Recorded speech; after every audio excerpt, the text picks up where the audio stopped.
The White Month Munros, the Lochnagar 5, however you want to call them, I'm not even going to try and pronounce them. To start with, there's a large area to park in. Once you've parked, walk over the bridge heading towards a toilet block. Passing this and heading towards the visitors centre on your right. Once you reach a track, turn right and head across the floor of the glen where you will reach a derelict building on the opposite side. Just under a mile in, just gone past the little building after going along the base of the glen on the well-defined track. You go behind the building and then there's this pathway which leads you through the forest with the river to the right hand side. The trail continues, which is very open at this point, eventually reaching a point where the trail crosses the burn, which was not too difficult. You can cross slightly further up if required. Continue along the trail, eventually until you'll see Miko Pap directly in front of you. With just under 3 miles into your walk, you'll see the main trail disappearing off to the right, and you'll also see a smaller trail to the left. Take the left, going slightly downhill into a more well-defined path. You'll now pass the Bill Stewart Memorial Stone on your left and a well-maintained path continuing up right towards Miko Pap. Continue straight ahead where you'll get great views of Lochnagar and its northern corries. Once you've taken in the views, you now climb what's known as the ladder, a large boulder field. Care is needed, but it is straightforward enough in good conditions. Not too far up this and you will reach the plateau where you will see it is well worn. Now simply follow the cliff edge all the way around, having a look down into the gullies, into the loch, especially if you're brave enough to do so. Eventually, slightly away from the cliff edge, the trail turns right, uphill for a short section, before continuing a short distance to reach the summit of Lochnagar. So 2.5 hours, 5.5 miles, I finally reached the summit of Lochnagar. As you can see, the view is amazing.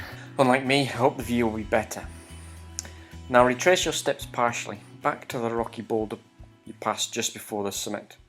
Once reached, you'll see on the right or southwest a trail.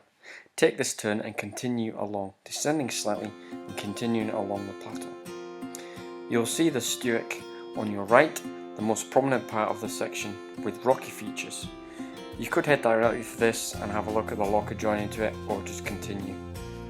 Once past, the trail continues, flat and grassy at this point, until you reach a point to turn left. Take this turn and ascend slightly, reaching your second Munro of the day, basically flat and featureless. So for Munro 3, turn right at the summit of Munro 2, heading west.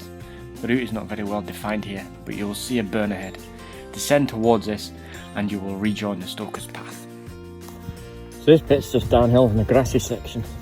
You can see where people have walked, but it's not the best route, so it could become difficult to navigate in poor weather.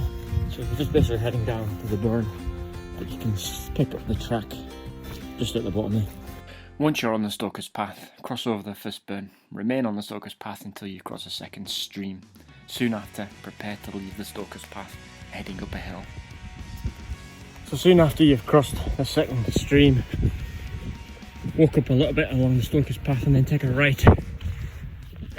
Basically, heading straight up the third Munro. You'll see various parts of worn out grass where people have gone up, but it's entirely up to you to take the easiest route.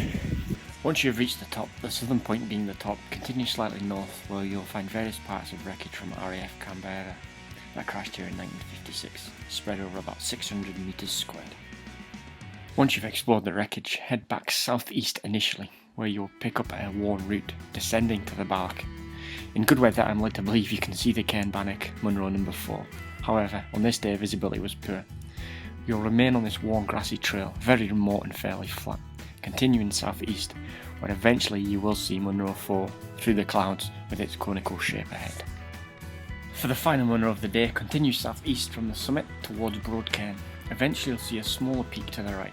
Bypass this and continue along a more defined trail to reach the rocky top of Broad Cairn.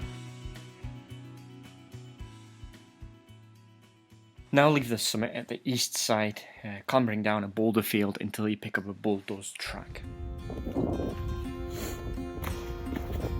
So that's just coming down Broad Cairn. The rocky section is done. Quite clearly see now maintained path from some distance. which will take us along the top with good views hopefully of Loch Muick. There's a shelter just ahead, so we're heading that direction for the path. Once you've reached the shelter, keep to the left and continue along a well-defined route. Final stretch, Loch Muick.